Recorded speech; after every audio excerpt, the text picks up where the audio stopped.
I recently sat down with Philip Limbury, Chief Executive of Compassion in World Farming, to talk about Farmageddon. Keep watching for exclusive insights from this groundbreaking new book about the true cost of the meat on your plate. Farmageddon exposes the true cost of cheap meat for our health, our countryside and the planet. It takes us beyond Compassion's heartland realm that factory farming is the biggest issue of animal cruelty on the planet, and shows what it actually does to farmland birds, butterflies and bees in decimating them, shows what it does in terms of producing unhealthy, high saturated fat food, and shows that it squanders huge amounts of the planet's resources. So why did you decide to write it? I felt this was a story that really needed telling in full. We really need to get a readable account of why the world needs to go beyond factory farming. And that's why Farmageddon is here.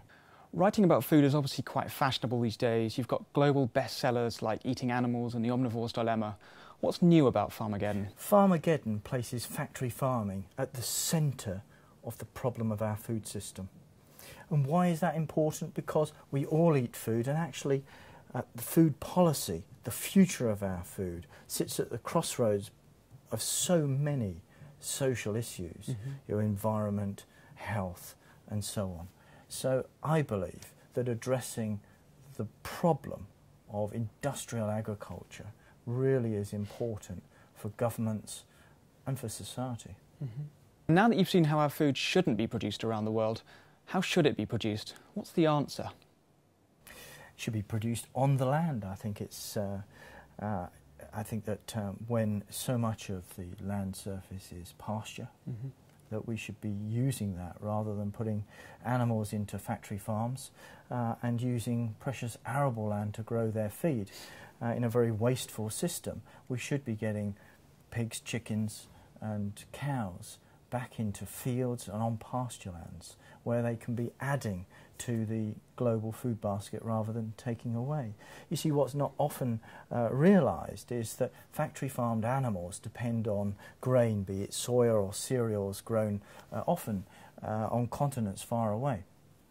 Argentinian soya, for example, and that for every 100 food calories put into a factory farmed animal, they return just 30 calories in terms of meat, milk and eggs. That's a huge waste.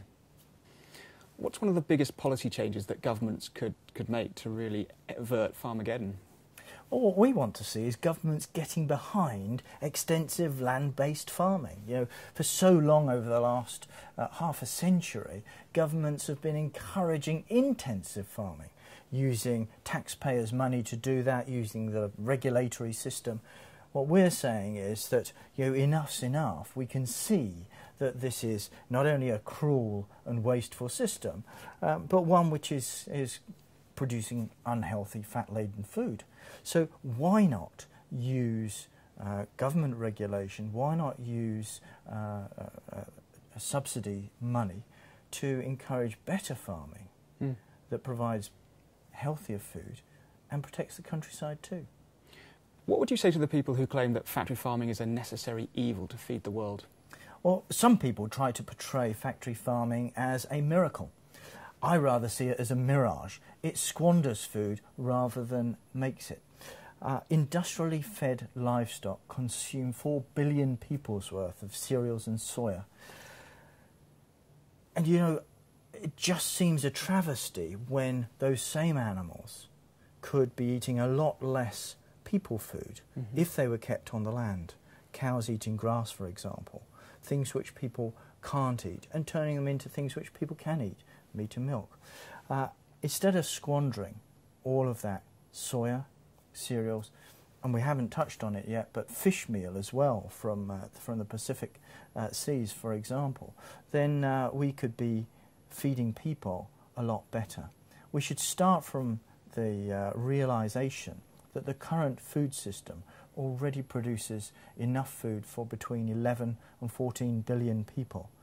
The fact is that, be it through industrial agriculture or putting food in the bin, we're wasting so much of it. What's the one biggest change that we could make in our own lives to help stop Farmageddon? Well, the great news is that consumers have a chance to change the world 3 times a day with the food that we buy. So buying from the land is a really important step.